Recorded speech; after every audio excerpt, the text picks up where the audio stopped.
Hey, what's up, my friends? Here I am, gonna talk to you about my red baron peach and peaches in general, and never mind that ladder to nowhere and the fence, but I'm gonna tell you a little bit about my experience with them. And again, I'm studying botany and I'm studying horticulture and arboriculture, and I'm just telling you my experience, okay? So I'll probably give you some misinformation, and it's all with a good intention. So if you find something that is not true or completely wrong, please call me out, okay? I accept the comments. I accept criticism very well, and as long as it's not insulting, I will take it and I'll correct it and I'll make it up to you. So anyway, first of all, this is a red baron peach. Delicious, gorgeous, juicy, fuzzy, pulpy fruit. It's a little stringy, gets stuck between my teeth because they're all crooked, but I love it. I love it so much, and it's a special treat to me.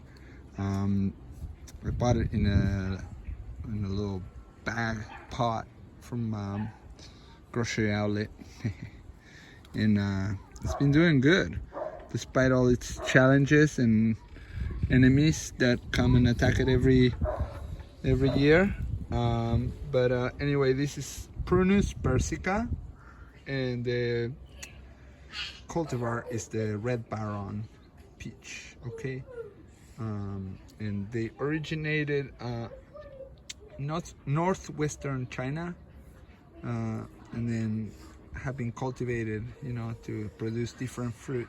You know, you see the Saturn peach, you see like nectarines, and then there's hybrids like peaches and apricots, and plums and apricots, and all this crazy fruit. But I wanted to go for something simple, such as the peach. So what's up with the peaches? I'm in zone 17 in the Bay Area in Oakland, California, and we have a lot of fog in the area, especially in the spring, summer, and fall.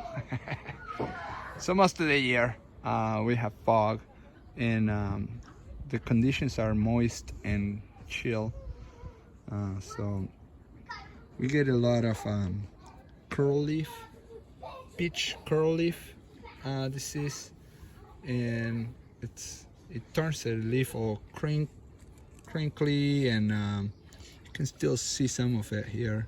All that white stuff on the leaves is ash from the recent fires, from the ongoing fires in the state. But earlier this year, it was covering peach curl leaf and powdery mildew, and it didn't really look very good. So again, there's like 170 known pests and diseases associated with the peach trees, and the family, the Rosaceae family, Rosaceae, the rose family, it's pest prone if it's not in the right cultural conditions. By cultural conditions, I mean the right soil with the right infiltration, the right you know, rooting volume to accommodate the tree or plant, the watering cycles. Ideally, you want to water your trees deep, and you know, not very often. So yeah, when the tree is young, you want to water them, you know, once a week. Keep an eye on it, you know, feel the soil, do a test with your fingers, feel that soil. If it's moist, you can let it go, let it get dry before you water it again, unless it's a specific tree that can't be without water, right? And you want to make sure it gets established before you start cutting the water out. But anyway, we have what I've been doing is I water it in the early spring while it's producing fruit, but that brings a lot of curl leaf and powdery mildew, and the tree really looks bad. However, it still produces really good fruit. So as soon as the fruit are about to start ripening, I cut the water off completely. And one thing you should not always do, but often do to your fruit trees is thin the fruit out. And we thin fruit out of a tree not because we don't want it to have so much fruit, but because the fruit gets heavy and the tree wants to produce seeds so it can grow more trees. But what we're trying to achieve is the fleshy surrounding of that seed, which is that fruit, right? So if you end up with a small branch like this with 10 fruit and you strip 6 of them, it's a little excessive, but at the end you're not gonna end up with a branch that is hanging down under its own weight, likely break. You end up with less fruit, which in turn bigger. There's more energy flowing from the roots up the trunk through the branch into your fruit, so those end up becoming bigger and more delicious fruit. And hello. All right, nice. Maybe put some shoes on so you don't hurt your feet. So going back to the thinning of the fruit, always a good variety, always a good idea to thin the fruit. And if the branch is nice and upright and the fruit is well balanced, you know, you have a few here and a few here and a few there and a few there, then that's great. You might not even have to thin it, but you want to keep it balanced. First, to keep your tree from breaking. Whenever there's a break, there's a wound, and into the wound goes the diseases. So ideally you keep your pruning cuts small, so they don't get infested and viruses and disease get in there. Again, this has suffered from severe infestations of all this blight and powdery mildew and curl leaf, and those are the ones that I have identified. And then it loses a lot of branches and they turn brown and they just look pretty ugly, so you remove them. But anyway, it's keep your pruning cuts small and keep your branches balanced, so all the stress of the tree is on your central leader.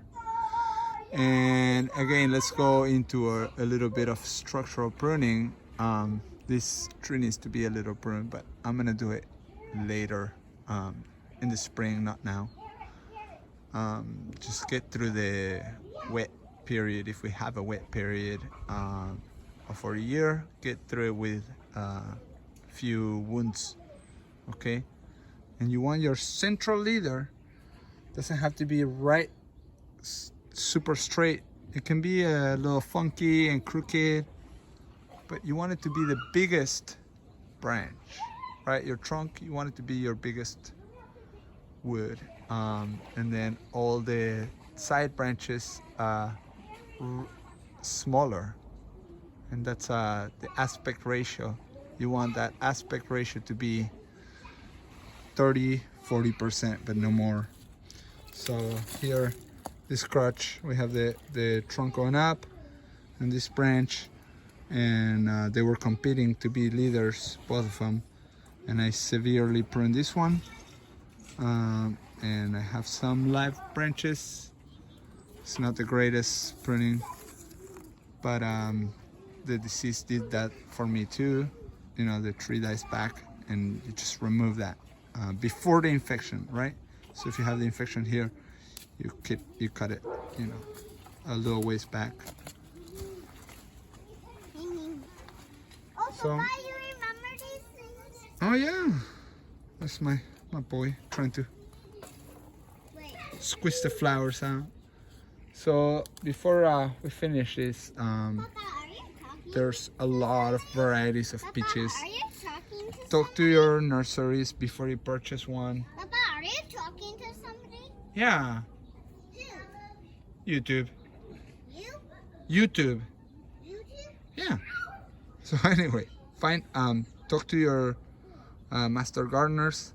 Ask them what varieties grow best in your zone and your microclimate. Okay. So let's get some advice. Even if you're a great gardener, advice never hurts. You can always leave it to the side and not take it, but it might be really helpful. So I hope you enjoyed the video, and we'll talk soon.